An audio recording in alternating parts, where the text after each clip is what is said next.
చాలామంది ఉన్నారు, నమ్మకస్తులు ఉన్నారు దేవుని బిడ్డలారా. వారు తమ వారి కోసము ప్రాణం పోయినా పర్వాలేదని నిలబడతారు. దేవుని స్తోత్రం. ఆ యేసు రక్తంలో కడగబడిన నా సహోదరియమా, నా సహోదరి, నా సహోదరుడు, నేను వారిని తక్కువ చేస్తే నన్ను నేను తక్కువ చేసుకున్నట్లే. నేను వారి విలువ లేకుండా వారి గురించి మాట్లాడితే నా విలువ నేను పోగొట్టుకున్నట్లే. నా కుటుంబాన్ని నేను పొడుచుకున్నట్లే, నా కళ్ళను నేను పొడుచుకున్నట్లే. ఎవరైనా వాళ్ళ కళ్ళను వాళ్ళు పొడుచుకుంటారా? సొంతవారు ఎవరు నీకు సొంతవారు? అనేక సార్లు దేవుని మందిరానికి వచ్చినప్పుడు కూడా మనం కొన్నిసార్లు మనము ఏం చేస్తామో తెలుసా?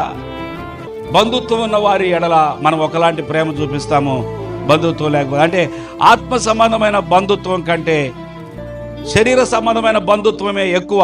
గనుక శరీర సంబంధమైన బంధుత్వానికి విలువనిచ్చి వారిని కనపరిచి లేదా వారిలో ఉన్న తప్పుని సమర్థించి ఆత్మ సంబంధమైన బంధువుల్లో ఉన్న తప్పుని హెచ్చించి నువ్వు తప్పు చేశావు అంటే అక్కడ మనం దేనికి విలువనిస్తున్నాం? ఎవరు మనకి ప్రాముఖ్యం?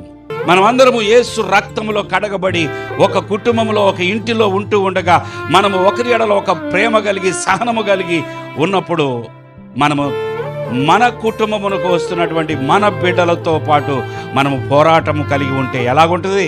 నీతో పాటు రొట్టె విరిచేటటువంటి వ్యక్తి, నీతో పాటు ఆయన రక్తములో పాలు పంపులు పొందుకునే వ్యక్తితో నువ్వు పోరాడుతూ ఉంటావు. నువ్వు క్షేమాన్ని కోరవు, నువ్వు కీడు కోరతావు.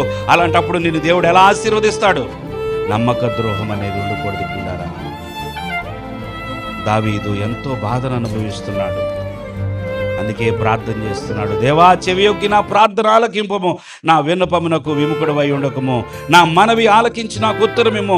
శత్రువుల శబ్దమును బట్టి, దుష్టుల బలత్కారమును బట్టి నేను చింతాక్రాంతుడినై విశ్రాంతి లేక మూలుగుచూ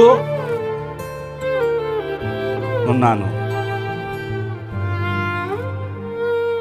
మూలుగుచున్నాను. నెమ్మది లేదయ్యా,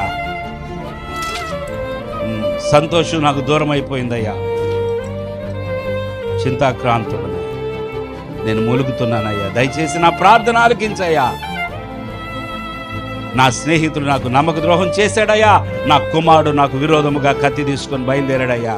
అయ్యా, ఈ సమయమందు నువ్వు తప్ప నాకు దిక్కెవరు లేరు ప్రభువా, నువ్వే నా ప్రార్థన ఆలకించాలి తండ్రి. ఈ దుష్టుల బలత్కారంలోంచి నన్ను విడిపించయ్యా. వారు నా మీద దోషం మోపుచున్నారు, ఆగ్రహము గలవారై నన్ను హింసించుచున్నారు. నా గుండె నాలో వేదన పడుచున్నది, మరణ భయం నాలో పుట్టుచున్నది.